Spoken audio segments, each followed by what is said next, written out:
All right. In this week's episode, we're talking about what's your place of recovery. And my biggest takeaway was being intentional being intentional about creating a space of recovery and not feeling guilty about it. But there's a couple caveats that come with that. One being that you need to be intentional also about having a conversation with your wife about creating this space and allowing the both of you to be able to recover in your own ways.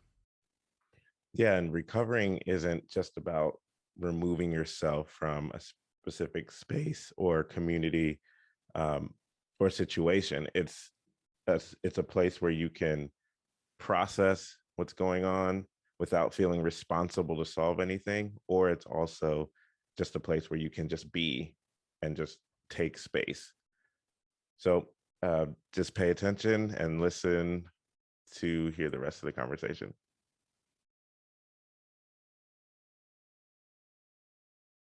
All right. So, Paul, there's a place that I struggle in um, less now than I did before, that it kind of popped in my head that I need to be better at it. But that was basically trying to discover what my place of recovery is. Maybe you need me, I don't know if you need me to explain that. Yeah, the recovery part. What do you mean by recovery? So, when I first thought about it, I was thinking more or less about like the stresses of life, right? You get stressed from work, um, stressed from trying to create and provide for your family. Um, you know,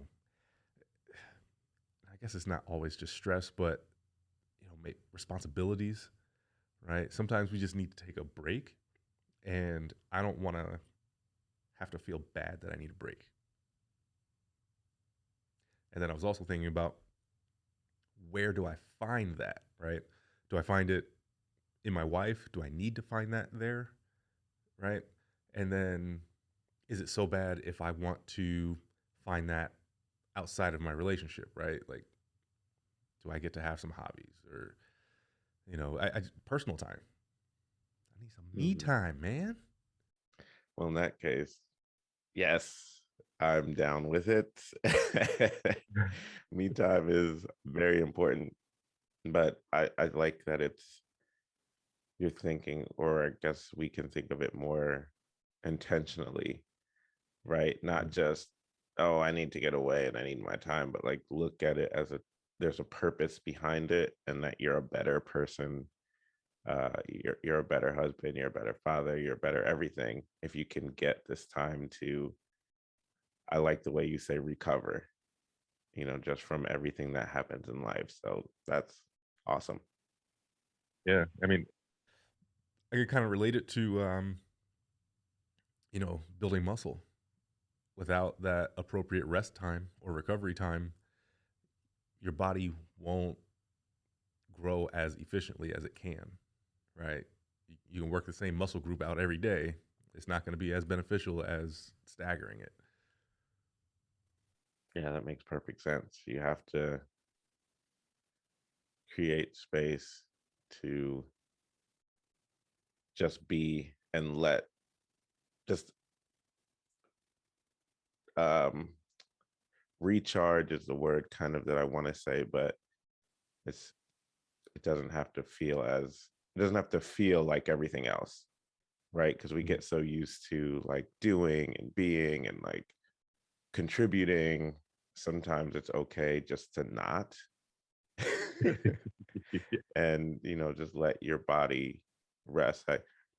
I heard something, it was like a theme.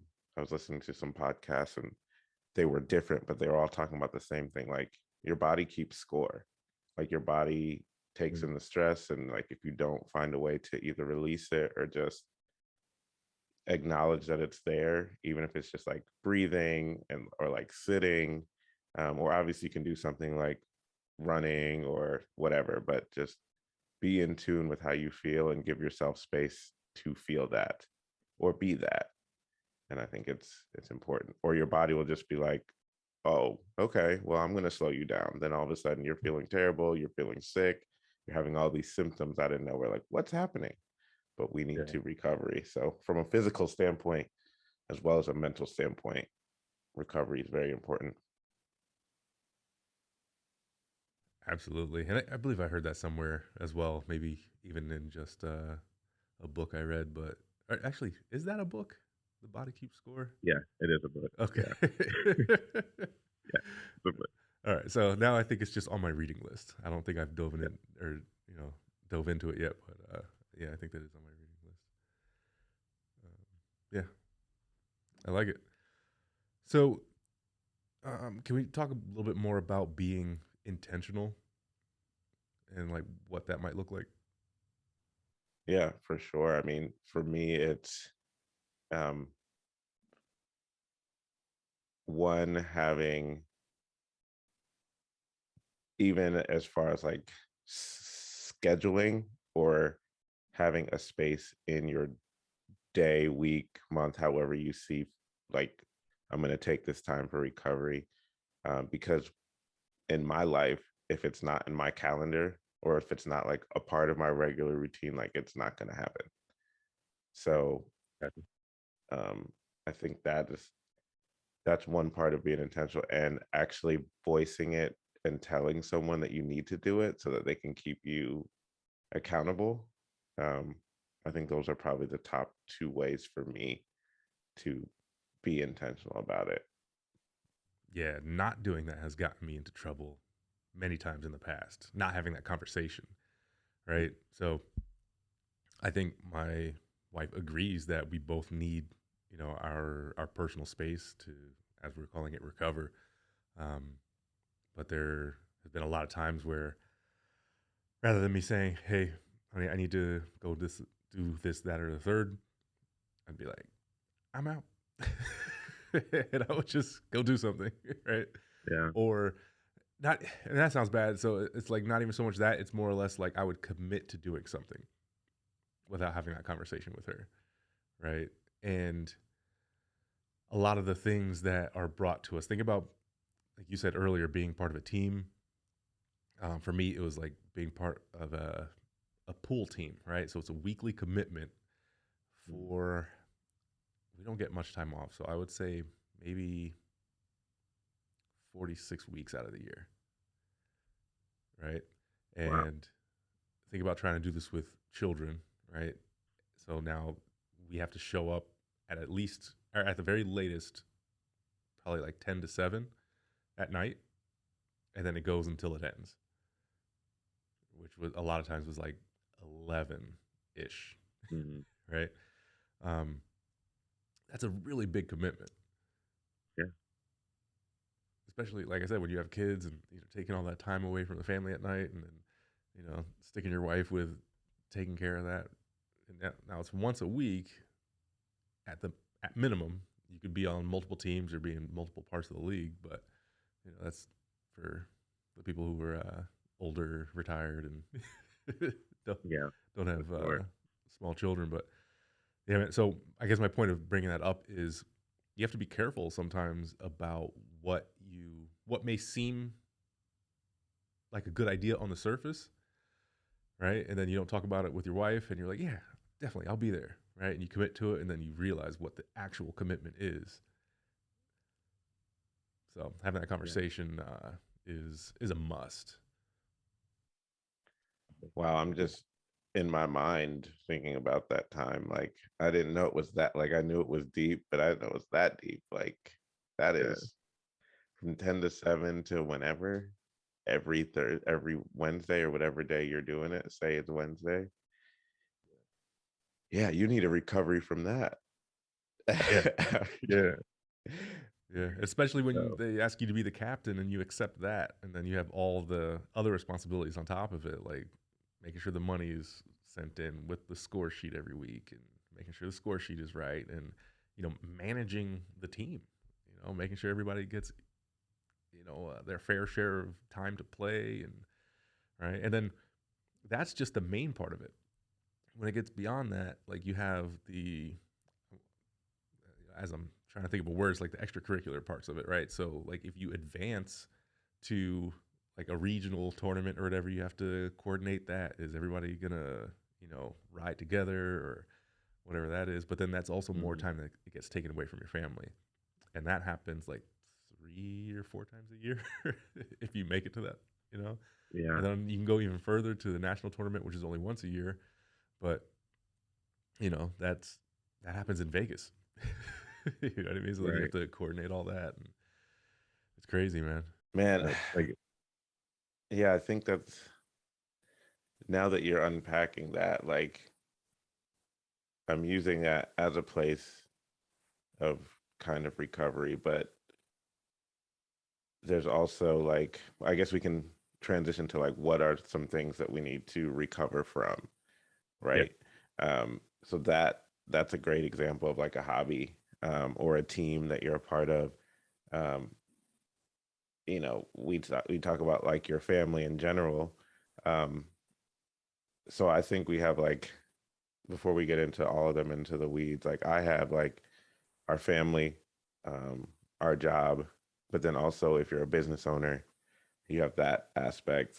You might be working a 9 to 5 and have your own business. Like that's a whole thing. Um, but then, as you said, hobby, team, and the leadership role of that.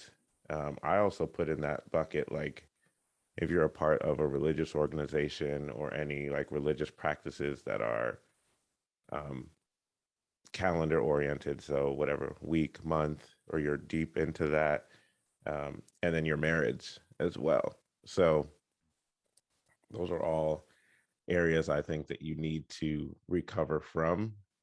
Um, do you have any particular one you want to talk about or one to add? I don't think I have any to add. I think you grabbed everything we spoke about earlier. Um, the thought that popped in my head is, what is it that we're actually recovering from? Like, what's the aspect of all these different things that we've mentioned, right? And I think for me, my first thought was, well, it's all of these things are an energy drain, right? It's like if I'm going to put energy into anything, I've taken it from myself and transferred it, right? This is why we get tired. Mm-hmm. When we stack all of these responsibilities on top of each other, just think of, going out through the course of a day, right? You wake up and my first thought isn't, oh, wow, all right, what am I going to do? No, it's like, got to get the kids ready, got to get them to school. You know what I mean? Got to get myself ready, got to get to work, right? And then all those things that happen at work. And then, oh, I got to be at home for a specific time. So, for me at least, my wife has the opposite schedule. So when she does have work, I got to get home in time for her to get to work. And then that's on the days where I don't have to go out into the field and work in my business. And then if I do work Mm-hmm. on, it's like all these different things. And then by the time the end of the day hits, right, and that's not even any really extracurricular activities, I'm like, tired, boss. You Yeah, know what I mean? So it's right. really just that energy drain, and I feel like sometimes we unknowingly do this to ourselves, right? We and just kind of factor it as a part of life, right? All these different things we have to do because this is just what we do as humans, right?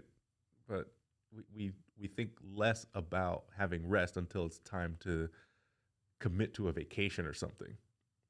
But then within the Mm-hmm. vacation, we do the same thing. Like, oh, we got to do this, and this.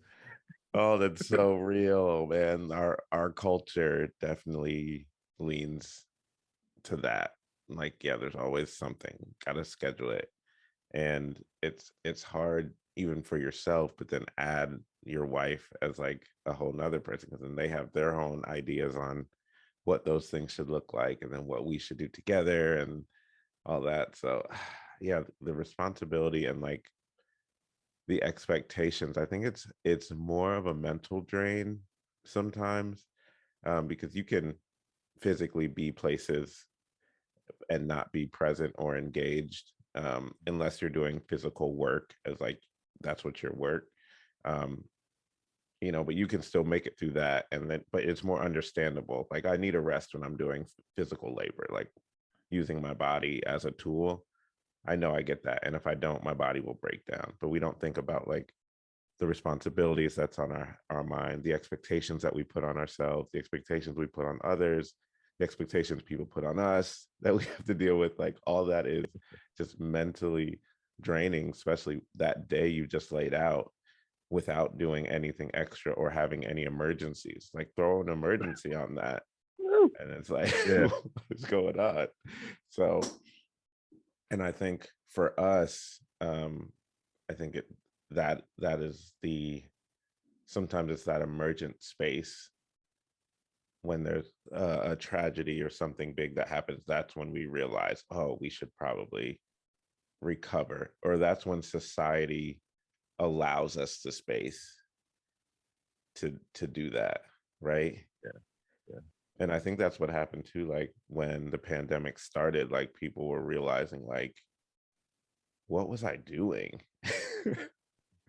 Like, you evaluate, you're like, I have my loved ones now, we're all safe, either people are or not getting sick, or like, but like in that space you're like, okay, like I'm going back, like our culture is jacked that we think we have to do all these things, and we don't. Like we've proven that we can survive as a nation if we don't do all those things. um but we need time to recover. Yeah. And it's funny that you brought that up. You know, a lot of what I started hearing within that time is basically creating space for mental health, right? Like there's, what are they calling it? The resignation or whatever it is, right? And I think a lot Mhm. of that is because people are realizing that they need to consider themselves more, right? Yeah. So it's huge, man. I don't think I thought we were going to get this deep, but Yeah. here we are. Kind of how it goes. I mean, the I know I don't use it. So, all right. So I am as you guys listen to the podcast, we are followers of Jesus, right? So one of his teachings, or the main teachings, is like love your neighbor as yourself. And I think the pandemic has taught us, or is trying to teach us, what that means to like love yourself, in that mental, like, you need to take space and like evaluate like what is good for me, not in a selfish way, like I'm going to be a hoarder or whatever, but like what is good that I can actually flourish with everything I'm involved in? How can I be my best self, and what helps contribute to that? So that is like, how do I recover? How's my mental health? And then how am I having healthy relationships within everything else around me? And you have to have that recovery aspect to be your best for everyone else around you. Definitely. Definitely. I mean, that goes back to the episode of putting your mask on first, right? Yeah, You, for sure. hey, And I real. think that leans to that circle, that back around to being intentional, right? Like you have to figure out how how to be intentional. That was episode 43, by the way, putting your mask on first. uh, um but yeah, so I'll ask you, how did you how did it become a important part of your life to realize that you need recovery? And then part two, how do you act, how does that look like, how do you play that out in your life? Like what is your recovery pattern or routine? Yeah. So a lot of these ideas come from my intentional thought of transitioning fully from a single mindset to a married mindset, right? Mm-hmm. Um, and just real quick, single life, I would commit to a lot of these different things because I had no repercussion, necessarily on the back end of, golfing whenever I wanted to, playing pool, um, you know, and never did, but I know people had asked me to be in a dart league before, and whatever the case may be. Playing football at an adult age, like full contact Mm-hmm. travel football, right?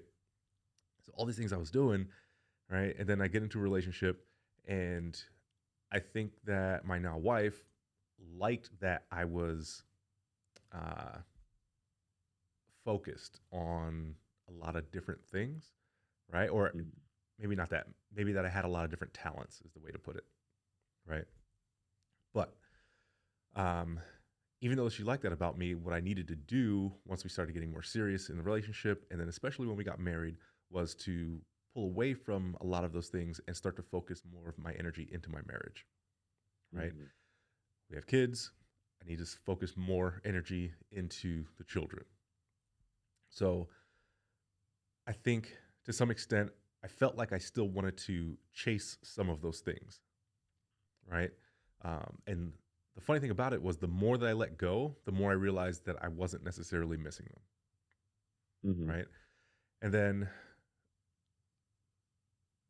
a lot of those things, I think I considered, a place of recovery because it was just something that I was able to do. A lot of them I didn't have to put too much effort into as far as brain power, right? Mhm. It was just Mhm. like something I was good at. I could do it in my sleep, right? Right. So I guess the point I'm trying to make is in the midst of that transition, like you were saying, I needed to be more intentional about where I was finding that rest or recovery, right? So then it kind of transitioned into just pretty much golf. Mhm. And for us being up here in the north, that's seasonal. Therefore, when it's not golf season, where else am I finding that space, right? So I buried myself in work, right? Because if I'm in work or working in my business, then that's, you know, recovery time from my familial responsibilities. Mhm. But the conversation had to be had with my wife, like, you're gone too much, right? And as any entrepreneur will tell you, you can always create a reason to have to work in your business, right? So Right. I think what was happening to me is I wasn't communicating that I needed this recovery time well or at all. Mhm. And I was just creating reasons to be out of the house in order to work in my business. So now that I've made this transition where during the week, there's only one night that I work in the business and I've brought back all this time to my family. I've also changed my career so I don't have to wake up as early as I used to, let's say, just 1 year removed. Um, So for part of this time, I was able to wake up, get the kids off to school. I can no longer do that, but I'm home earlier now, right? So that now allows my wife some much needed recovery as well because I get to take some of that off her plate.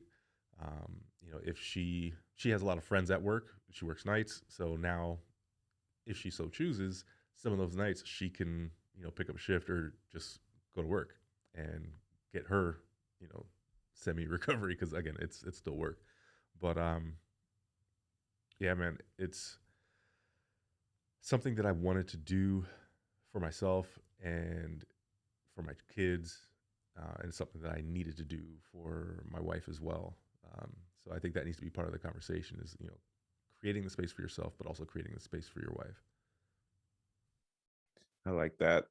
So what I so I hear you saying is we need to make space that is away from whatever that responsibility is, but also make sure that your wife has time to have space away from her responsibilities as well. Um, but I guess my question is, is it just time away? Like, say, like you said, you dove into work or you'll dive into golf, but what happens, like, is time away enough to call it recovery? Just not being in the presence of the family responsibilities, and maybe now you're working, but that still has its own emotional and brain power challenges and all those things. So, like,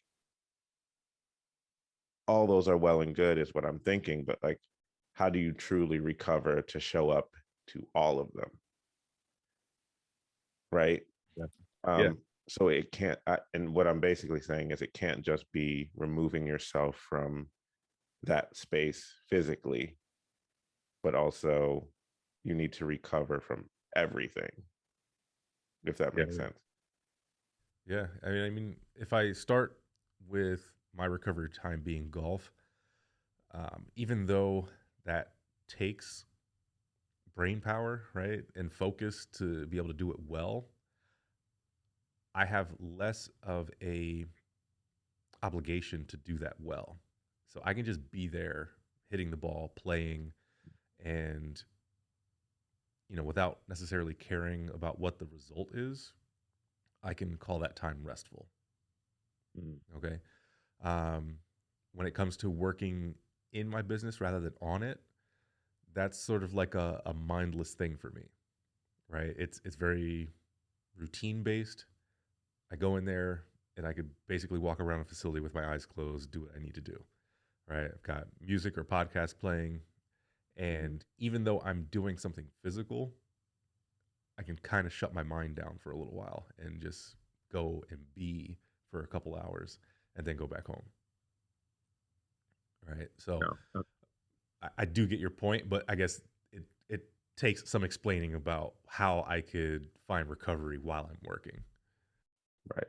Yeah, I didn't want that to be lost on, either me or anyone listening. Like, um, it's more so the recovery is kind of just being able to be and sit in your space, right? So for me, recovery may look different. Like it might just be walking the dog, right? Which is, while it's a physical act, and depending on how long we go, and my dog has anxiety, so she's literally scared of everything. So that can be stressful as times. Like, why are you running from this leaf?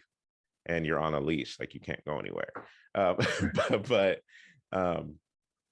that is a space for me where I can either not have anything on, or I can listen to music, or I can have a podcast on. But again, it's more so giving your space. And you can even, like, in that time, I can even just evaluate, like, how am I feeling? Like, what's really going on? Like, I can allow my brain to address things that are going on without having to process something else in the midst of it, right? I can focus purely on how am I feeling? What am I doing? That type of thing. Um, Yeah.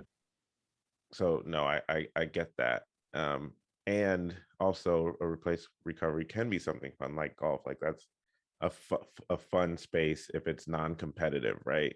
Like if you're just out there like playing a course by yourself, or just at the driving range or whatever. Like, yes, if you're going in to work on your swing, that's different than like, I'm just here to hit balls.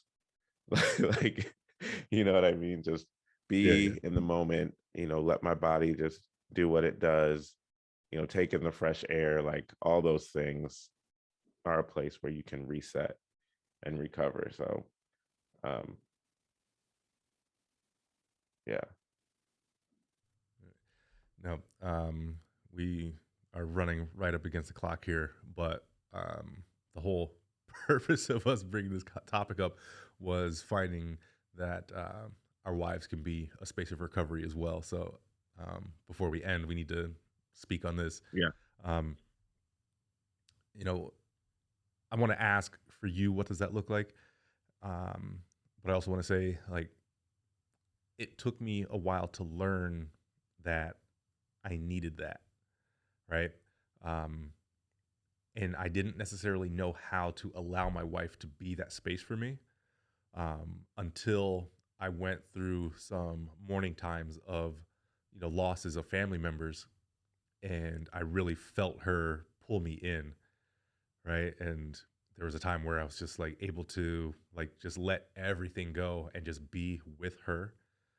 That Mhm. I learned like, oh, this is something I need, right? And so I had to allow myself to learn how to just be in that space with her to recover from what the world demands of me and what the world puts on me.